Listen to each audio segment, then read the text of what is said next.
Finally हा cinema या आठवड्यात आपल्या भेटीला आलाय। बरेच लोक थिएटरमध्ये जाऊन हा सिनेमा पाहतात। या सिनेमाच्या टीम सोबत आम्ही गप्पा मारल्या आणि एवढ्या सुपरहिट गाण्यांचा फुल लेंथ सिनेमा होण्यामागचं इन्स्पिरेशन विचारलं। मला वाटतं मराठीतला मला दिसला तिथे तो विचारत होता मुग्धाविषयी।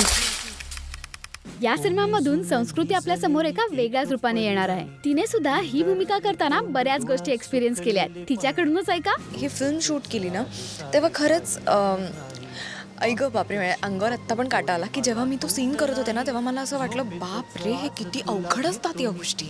म्हणजे हे सगळं खोटं आहे, दिस इज ऑन कॅमेरा, हे आपण फिल्मवर हे किती खोटं आहे सगळं। पण मला असं वाटतं की ते जे डायलॉग्स त्या क्षणाला मी म्हणली आहे की तुम्ही जगातले सगळ्यात चांगले बाबा किंवा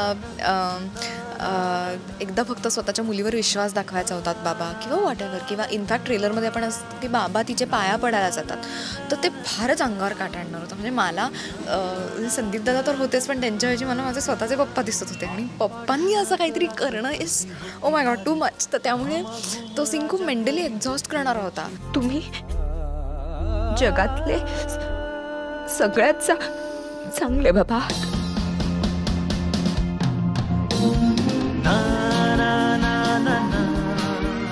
या गाण्याच्या माध्यमातून आपण मुलींबद्दलचा बाबांचा पॉइंट ऑफ व्ह्यू तर पाहिला, पण यामधलीच आणखीन एक महत्त्वाची बाजू आहे, ती म्हणजे आईची। सिनेमात हीच भूमिका दीप्ती भागवतने केली। तिच्या कॅरेक्टर बद्दल आम्ही तिच्याकडूनच जाणून घेतलं। वडील आणि मुलीच्या नात्यामधली एक अत्यंत हृदयस्पर्शी कथा आमच्या चित्रपटातनं उलगडत जाणार आहे। पण त्याबरोबरीनं एक असा निर्णय घेण्याची वेळ येते की ज्या वेळेला तो संपूर्ण चित्रपटासाठी खूप महत्त्वाचा आहे की आता तू काहीतरी कर, आणि तो निर्णय मालती घेते।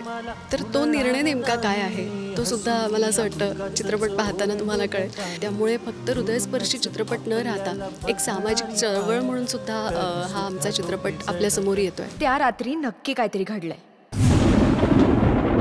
आता मेणबत्त्याने मशाली पेटायला हव्या।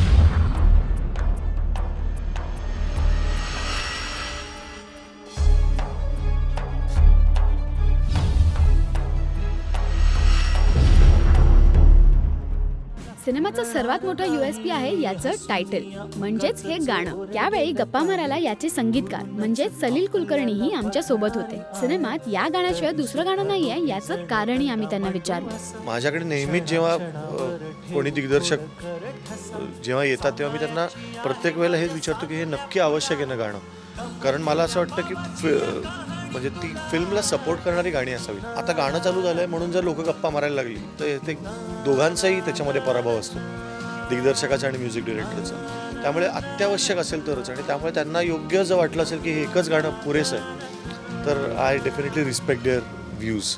बाबाची कहाणी सिनेमा रिलीज झालाय आणि फिल्मी गप्पांच्या या फिल्मी दुनियेत वेळ झाली इथेच थांबायची। पण तुम्ही कुठेही जाऊ नका, कारण असेच फिल्मी अपडेट्स आम्ही तुमच्यासाठी घेऊन येणार आहोत फिल्मी गप्पांच्या पुढच्या भागात। तोपर्यंत माय बोली पहा, मस्त रहा।